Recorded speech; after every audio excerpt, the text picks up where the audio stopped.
Hello, and welcome to the Kathleen Spracklin podcast.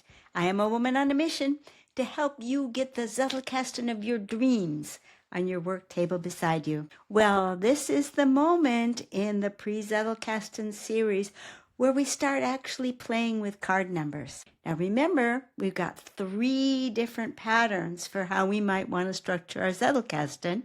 So we're not going to make any final decisions this time, but we're going to take a look at one of the 3 and how would you go about numbering your cards if you chose that system, which is the system of categories. But before we dive into that, we have to talk a little bit about, well, why do you want card numbers? Well, there's a couple of basic reasons why you'd like card numbers. The most simple and most straightforward is that you want to be able to look up a card. And if you want to be able to look up a card, we will use an index where you're going to be able to look it up by certain words. That's not tonight, that's for the future. But you're going to want to look it up, and when you look it up, you need to find it. And the way to find it is by some kind of a numbering system. So first and foremost, it's so that you can find a given card that you want to find. So if you can find it, that means it has to give some order. It's got to set up some geography so that you can read that number and know, oh, well, it's kind of to the front.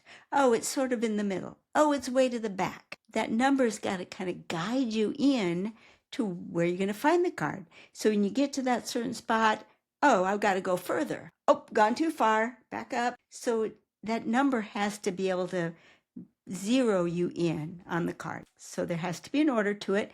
And the way I like to describe that is if you had your whole box of cards and whoop, you tripped and it all went scattered all over the floor, you'd be able to put it all back in order just using the numbers on the card. So those are 2 of the purposes now.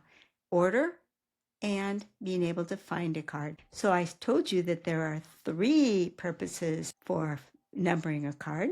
And that third purpose is to give your cards a little bit of structure. Zettelkastens are going to grow up wild and crazy no matter what you do, and no matter how much advanced planning you give to them to give them beautiful structure, they're going to grow their own way. That's just the nature of a Zettelkasten, but we can give them a little bit of structure with the numbers. So isn't that interesting, especially now that we're going to start with categories, which is the most structured of all. And I have to start by saying it's the least important reason for giving your cards numbers, because no sooner are you going to create your structure than you're going to stomp all over it. And if you don't get used to that idea really quickly, you're going to be in for a lot of headaches. That's going to be too abstract unless we take a look at some specifics. So let's dive right into how do you do card numbering if you want to use categories. Come on over to the down-facing camera and let's have a look. Here we are, ready to start playing around with our first type of organization, categories. And for every single one of our organization methods, we're always going to start with the same question. Is there a conversation your new card would like to join? Conversations always take precedence over any method of categories because the whole purpose of a Zettelkasten is that ideas should interact. And so we're always looking for interesting conversations that your new card could join. And ideally, you'll find one, and when your card has a conversation that it wants to join, then it's always going to get its card number from the conversation. And we'll find out again that no matter what organizational system you use, you're going to get your card number from the conversation in exactly the same way for all 3 types. So what differs between them is what do you do when there's no good conversation for your new card to join. And that's where they're going to be different. Because we say with the category system, if there's no good conversation for your card to join, you're going to look up the card category. You're going to look through a list of categories and give your card a number based on a category choice. And we said last time when we presented it that for the most part, those categories are most commonly 4-digit numbers. Other systems exist. Shelley Meadows uses 7 digits. Some people use a combination of letters and numbers. Some people use a nickname for the category. The choices are many. We're going to cover the most common one, which is a 4-digit number. So where are you going to get your 4-digit numbers? Well, I'm going to start with Scott Scheper, because Scott Scheper is the individual who went out to Luhmann's work and really brought the analog Zettelkasten back into the world, a world that had been largely the digital Zettelkasten. Now, I have no animosity towards a digital Zettelkasten. I simply have no familiarity with it. I began with an analog Zettelkasten, and the world of the digital Zettelkasten is just not in my experience level. So I'm going to start with Scott's approach. He's how I learned the Zettelkasten. So he suggests that you go to the Wikipedia for academic disciplines. In his book, he gives the whole URL, but in point of fact, if you just go to Google and start with Wiki, it'll fill out pedia. And if you type ACA, it'll fill out demic disciplines, and it'll take you right there. So it's really not that hard to find, even though it seems like a long name. Frankly, the challenge isn't arriving at the page. The challenge is, what do you do when you get there? Now, Scott takes this group over in the corner and says, okay, we'll make humanities the 1000s, social science 2000, natural science 3000, formal science 4000, and applied science 5000. So far, so good. Okay, so we converted those to numbers. But very quickly, you'll discover that it breaks down into so many categories and subcategories that you're going to be scratching your head as to where and how to give them numbers. It gives you a lot of suggestions of possible categories, and I think it's lots of fun to go play with it, but you're going to have to realize very quickly that you're going to have to make your own breakdowns, even if you start with this simple numbering structure. Explore it, play with it, build your own category list if you want to use Scott's method. Now, I am no expert in the categories. They're not my preference. I do use categories very, very much for my fiction writing, but that's not our topic, so I'm not going into that. Victoria Crowder is writing an entire book on using the Zettelkasten for fiction writing. She's kind of the queen of that subject. I also use categories for my fiction writing, which I'll probably share at some time. So I did make a category list for teaching purposes, and it's available. If you want to get it, you can go to KathleenSpracklin.com/categories. You'll also find that address in the show notes. And all it is really is a breakdown using, more common terms and coming up with some common categories. I can't say that this is some kind of glorious, magnificent listing. It's just something to get you thinking, to get you over the hump if you want to design your own categories. It just gives a few suggestions. So assuming that you want to use categories, let's see how that would play out. Okay, suppose the first card that you wanted to place was this one, where the tagline is, "Conversations occur in a Zettelkasten wherever you look." Okay, we haven't got any cards in our Zettelkasten yet at all, and so we have to immediately go to the categories list because there's no conversation at all in the Zettelkasten. The Zettelkasten is empty. So when we go to the categories, first of all, we're going to have a hard time finding where the Zettelkasten even is. There isn't any category that's just Zettelkasten, so you have to immediately pick and choose. Now, Scott tended to choose information systems, and so he put it in a combination of mathematics or computer science and dug down there to set his category for where to put his Zettelkasten cards. I have a different opinion. I kind of think that a Zettelkasten really is a form of art. In fact, I think it's conceptual art. All right, so right away, I hope that you understand by that you get to pick whatever category you want to use for any card that you're placing. It's your Zettelkasten. You get to make up the categories and you get to pick which cards go in which categories.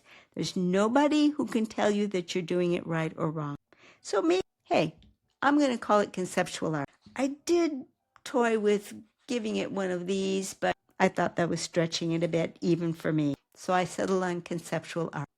Now, if you are a category user, you're probably going to make some category cards to kind of get you down there. So very likely you'd make a card like this: 1000 art, literature, and drama, 1100 art, 1170 conceptual art. Okay, then I've decided that 1171 is going to be the art of the Zettelkasten. See, I invented that myself. So now you've got your category structure built. See how this gives structure? You've already added 4 new cards to your Zettelkasten. I can't say you've added any conversations because, in my opinion, titles are not conversation starters. So that to me is a drawback of the category system. But you could get more creative than this. You could put a full tagline that defined something that would be more of a conversation starter, and I'd even encourage you to do so.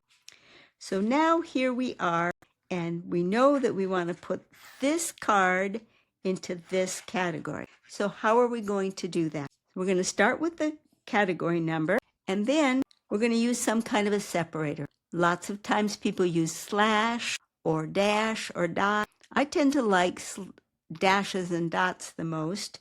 When I'm using categories, I like to separate them with a dot. But this is totally personal preference. So I'm going to put a dot. And then just one. It's hard to make a pattern with just one number, but you'll see how the pattern develops pretty soon. So now I have my first card number, 1171.1. Conversations occur in a Zettelkasten wherever you look. Also, I should mention that I like putting my card numbers on the left. Scott Shepard tells me that Lumen also put them on the left. Scott Shepard likes his on the right. Whether you put them on the left or the right, totally your personal preference. Take your pick. I suppose you could even put them in the middle if you like. It's your Zettelkasten, you get to choose.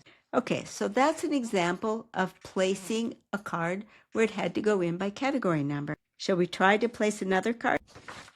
So here's another card that I made while collecting cards for this very night. And this one came from The Gap in the Game, Dan Sullivan's book. Strive for ideals, don't measure by them, is the tagline. Okay, where's that going to go? The first thing we want to do is ask our basic question. Is there a conversation our new card would like to join? We could try our new card out against these cards, but none of them even feel like conversations. Now here, at last, we have a chance for a conversation, but it's not very coherent. I guess we're stuck again with using a category number because this seems to be on a very different subject than this one. But what category are we going to choose for striving for ideals and measuring by ideals? Where does that go in anybody's list of categories? For me, and again, you have to make your own choices, knowing that it was a business book, I'd pick business, and then I would say it's more about purpose, goals, and philosophy. So now I can make some more category cards. So I've got my 2000 card, my 2400 card, my 2420 card, and now I think 2420 is about as much of a breakdown as I need. This does seem to be about purpose, goals, and philosophy. So there's my new card with its card number and all the structure cards that it needed to get there. So look, I've only added 2 real main cards to my system, and look at how much my Zettelkasten has grown. I've got all these structure cards surrounding my 2 cards. So now we know how to place a card that needs a new category from our category list. How to place a card when there's no good conversation that it can join. There's only one more in this placement from a category that we have to cover, and I'll show you what case that is. Okay, suppose this was now your next card to add. Know your why and test against all decisions. So we only have 2 existing main cards that we could test this card against. Assuming that we decided that it didn't really fit either one of them, we would be back to going into our categories to find out where to place the card. This is also a business book, and it's also on purpose, goals, and philosophy of business.